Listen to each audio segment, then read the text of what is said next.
వరంగల్ ఎంజీఎంను ప్రక్షాళన చేసే విధంగా జిల్లా కలెక్టర్ సత్యశారదతో పాటు జిల్లా అధికార యంత్రాంగం కూడా అప్రమత్తమైందని చెప్పుకోవచ్చు. మొత్తంగా వరంగల్ ఎంజీఎంలో పేద ప్రజలకు సామాన్యంగా వైద్యాన్ని అందించే విధంగా అన్ని ఏర్పాటు చేస్తున్నామని చెప్పేసి ఇప్పటికే సత్యశారద జిల్లా కలెక్టర్ చెప్తున్నారు.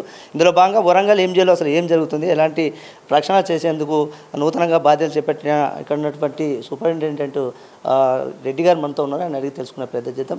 ముఖ్యంగా సార్ హరీష్ చంద్రారెడ్డి గారు, మీరు ఈరోజు బాధ్యతలు చేపట్టినటువంటి సందర్భం కనబడుతుంది. ముఖ్యంగా వరంగల్ ఎంజీఎంను దాన్ని ప్రక్షాళన చేసి దాని రూపు మార్కులు తీసుకొచ్చి పేద ప్రజలకు సామాన్యంగా వైద్యం అందించే విధంగా ప్రక్షాళన చేస్తున్నామని జిల్లా కలెక్టర్ సత్యసాయి చెప్తున్నారు. అందులో భాగంగా మీరు ఎలాంటి చర్యలు చేపడుతున్నారు, ఎలాంటి ప్రణాళికలు తీసుకొస్తున్నారు?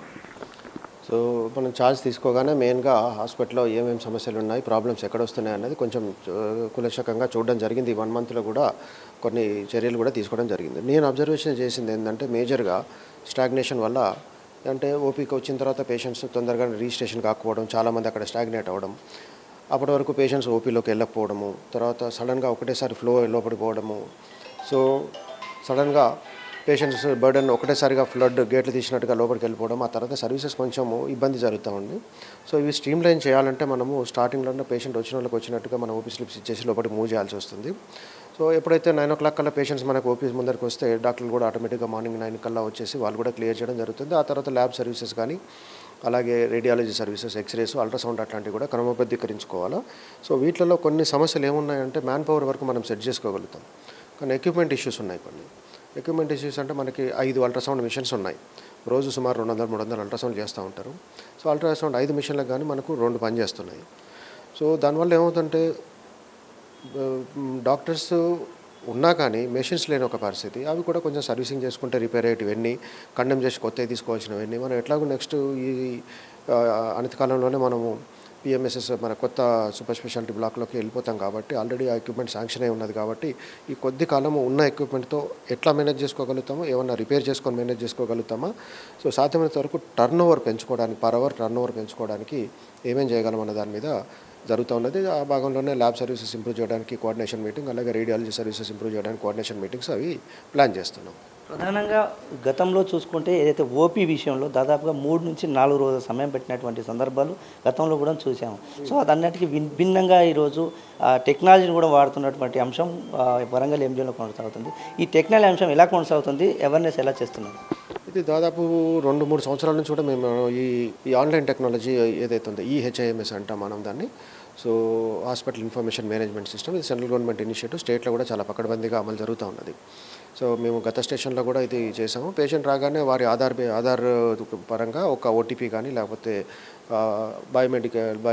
బయోమెట్రిక్ అంశాలతో కానీ పేషెంట్కి ఒక ఆబా మనము క్రియేట్ చేస్తాం.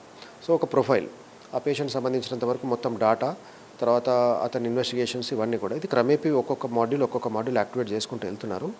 ఇప్పటివరకు ఉన్నాయి మనకు ల్యాబ్ మాడ్యూల్, తర్వాత ఔషధాలు అంటే ఈ ఫార్మసీ మాడ్యూల్, తర్వాత ఓపీ మాడ్యూల్ ఆల్రెడీ మనం యాక్టివేట్ ఉంది. ఇంకా వార్డు తర్వాత ఇత్యాది అన్నీ కూడా యాడ్ చేసుకోవాలి. ఇది ఇంత ప్రాసెస్లోనే ఉన్నాయి. సో దీనివల్ల చాలా అడ్వాంటేజెస్ ఉన్నాయి. పేషెంట్ యొక్క ప్రొఫైల్ మనకి ఎక్కడ పోయినా కూడా, దేశంలో ఎక్కడైనా కూడా మనకు అవైలబుల్ ఉంటుంది. ఇప్పుడు ఒక పేషెంట్ తెలంగాణ పేషెంట్ సిక్కింలో సిక్ అయినాడు అనుకోండి, లేదంటే ఉత్తరప్రదేశ్లో కానీ లేకపోతే ఇంకెక్కడైనా సిక్ అయితే ఆ 16 అంకెల సిఆర్ఎన్ నెంబర్ ఉంటుంది ఒకటి, పేషెంట్కి ప్రత్యేకం అనమాట అది. సో అక్కడ నుంచి మనం మొత్తం డాటా రిట్రీవ్ చేసుకోవచ్చు.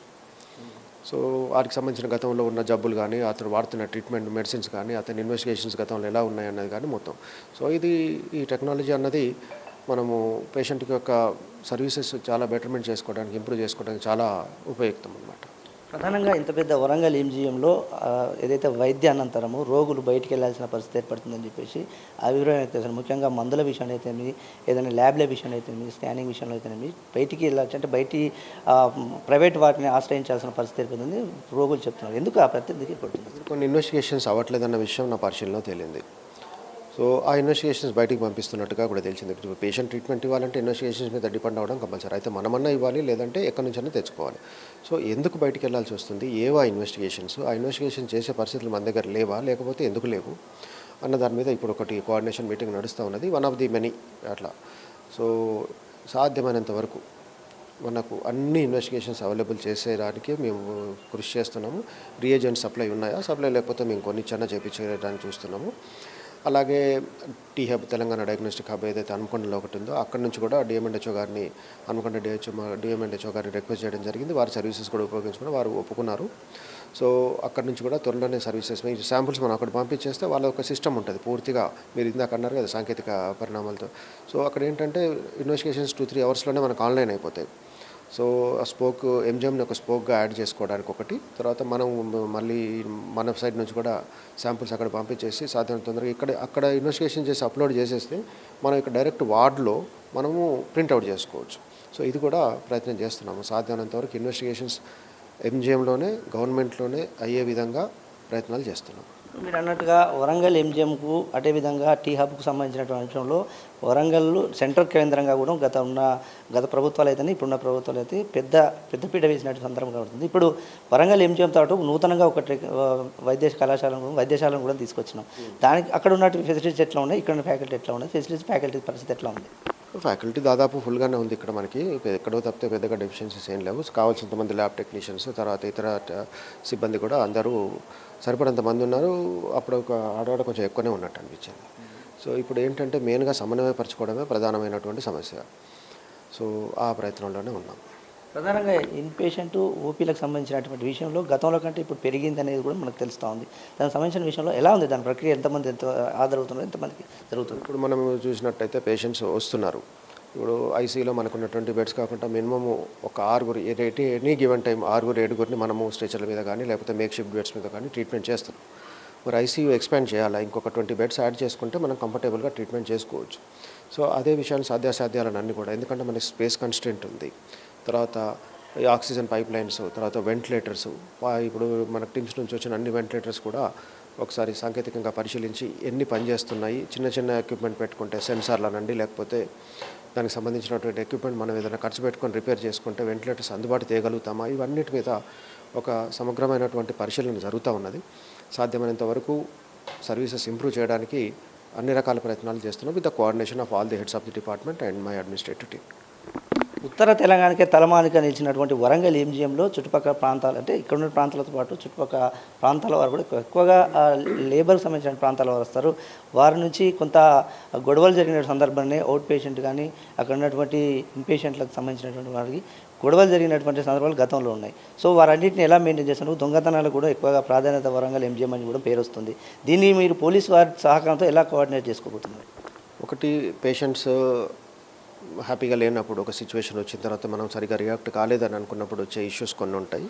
కొన్ని ఇన్ఫ్రాస్ట్రక్చరల్ ఇష్యూస్ వల్ల పేషెంట్ ట్రీట్మెంట్ డిలే అవ్వడము, లేదా పేషెంట్ రద్దీ ఉండడం, ఒకటేసారి 2-3 పేషెంట్లు అటెండ్ కావాల్సిన పరిస్థితులు వచ్చినప్పుడు కూడా ఒక్కొక్కసారి మనకి ఇట్లాంటి ప్రాబ్లమ్స్ వస్తూ ఉంటాయి. సాధ్యమైనంత వరకు స్టాగ్నేషన్ తగ్గించుకునే ప్రయత్నం చేస్తున్నాం. సో ఉన్న సిబ్బందిని ఉపయోగించుకొని, ఉన్న ఎక్విప్మెంట్ ఉపయోగించుకొని పేషెంట్ రాగానే ఎంబడే రిజిస్ట్రేషన్ చేసి ట్రీట్మెంట్ ఇచ్చి మందులు ఇచ్చి ఇన్వెస్టిగేషన్ చేసి పంపించేస్తే మనకు యూజువల్గా మనకు రాదు. ఒక మాబ్ లాగా పేషెంట్స్ చాలామంది ఉండకుండా వచ్చిన వాళ్ళని వచ్చినట్టు బయటికి పంపించేస్తే ట్రీట్మెంట్ చేసి సాటిస్ఫాక్టరీగా యూజువల్గా మనకి ఇష్యూలు చాలా తగ్గుతాయి. సో దానికి సంబంధించినంత వరకు మ్యాన్ పవర్ ఇష్యూలు అనండి, ఎక్విప్మెంట్ ఇష్యూస్ అనండి, వాటిని అన్నింటిని కూడా ఉన్న వాటిని ఎలా ఉపయోగించుకోవాలా, చిన్న రిపేర్లు చేస్తే ఏవైతాయి, లేదా స్టేట్ని అడిగి ఏమన్నా ఎక్విప్మెంట్ కావాల్సినవి తెప్పించుకునే ప్రయత్నంలో ఉన్నాం. పోలీసు వారి పాత్ర ఎట్లా వస్తుంది? మనకి ఇక్కడ ఎస్పీఎఫ్ ఉంది, స్పెషల్ ప్రొటెక్షన్ ఫోర్స్ ఉంది. వాళ్ళు బీట్ వేస్తారు మొత్తం హాస్పిటల్ అంతా కూడా. క్యాజువాలిటీ ఏరియాలో వాళ్ళు సెక్యూరిటీ ఇస్తున్నారు. అలాగే మన సెక్యూరిటీ సిబ్బంది కూడా ఉన్నారు. ఎంజిఎం హాస్పిటల్కి సంబంధించిన ఒక ప్రత్యేకమైన, అంటే అన్ని హాస్పిటల్స్లలో ఉంటాయి ప్రాబ్లమ్స్, ఇక్కడ ఒకటి ఏంటంటే ఇది పోరస్ హాస్పిటల్. పోరస్ అంటే ఎటు నుంచి ఎవరైనా ఎక్కడి నుంచైనా లోపల రావచ్చు. మనకు ఒక పాయింట్ నుంచి ఎంట్రీ అవ్వాలని లేకుండా multiple points of entry exit ఉన్నాయి. దానివల్ల కొంచెం క్రౌడ్ మేనేజ్మెంట్ అనండి, లేకపోతే ఈ అన్స్కార్పులస్ పర్సన్స్ ఎవరైతే మీరు దొంగతనాలు అవుతున్నాయి అన్నారు కదా, సో వాళ్ళందరూ కూడా హాస్పిటల్ ఒక పాయింట్లో చెక్ చేసి లోపల పంపించేలాగా కాకుండా మల్టిపుల్ ఎంట్రీస్ ఉండడం వల్ల కొంచెం ఇబ్బందులు ఫేస్ చేస్తున్నాము. మరి ఏమన్నా అట్లాంటివి క్లోజ్ చేసి యాక్సెస్ లిమిట్ చేసి కొంచెం క్రౌడ్ చేయగలం అన్న దాని మీద మా ఆర్ఎంఓ టీము వర్క్ చేస్తున్నారు. సో అంతగా అవసరం లేని ఎంట్రీస్ ఏవైతే ఉంటాయో కాస్త తిరిగి వస్తారు, పెద్ద ఇబ్బంది ఏం లేదు దాంట్లో. అదొకటి చూస్తున్నాం. సో ఇప్పుడు ఒకరి చేతులు రెండు కలిస్తేనే చప్పట్లు అవుతాయి అనే ఒక సందర్భం ఉంది.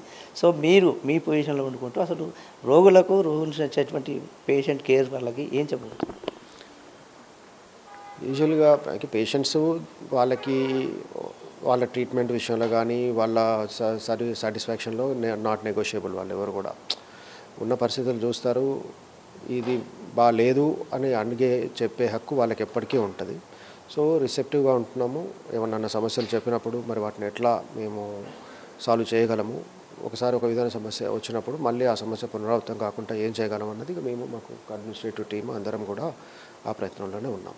రైట్. ఈ విధంగా హరీష్ చంద్ర రెడ్డి గారు చెప్తున్నటువంటి పరిస్థితి ఈ విధంగా చెప్పు. మొత్తంగా వరంగల్ జిల్లాలో, వరంగల్ జిల్లా కాదు చుట్టుపక్కల ఉత్తర తెలంగాణకే తలమానికగా నిలిచినటువంటి వరంగల్ ఎంజీఎం ప్రక్షాళన ప్రారంభమైందని చెప్పేసి జిల్లా కలెక్టర్ సత్యశారద చెప్తున్నటువంటి అంశంపై ఇటు వైద్య అధికారులు కూడా పూర్తి స్థాయిలో సమావేశాలు ఏర్పాటు చేసుకుంటూ సమీక్షలతో వైద్యంతో పాటు అందరికీ లాభదాయకమైనటువంటి ఆరోగ్యాన్ని అందించే విధంగా పూర్తి స్థాయిలో ఏర్పాటు చేస్తున్నాము. దానికి సంబంధించినటువంటి ప్రత్యేక ప్రణాళికలు కూడా తీసుకొస్తున్నామని చెప్పేసి వరంగల్ ఎంజీఎం సూపరింటెండెంట్ చెప్తున్నటువంటి అంశం అయితే వరంగల్ ఎంజీఎంలో ఉందని చెప్పుకోవచ్చు. ఇది ఇక్కడ తాజా అప్డేట్. కెమెరా పర్సన్ సంపత్తో 99 టీవీ శ్రీధర్, వరంగల్.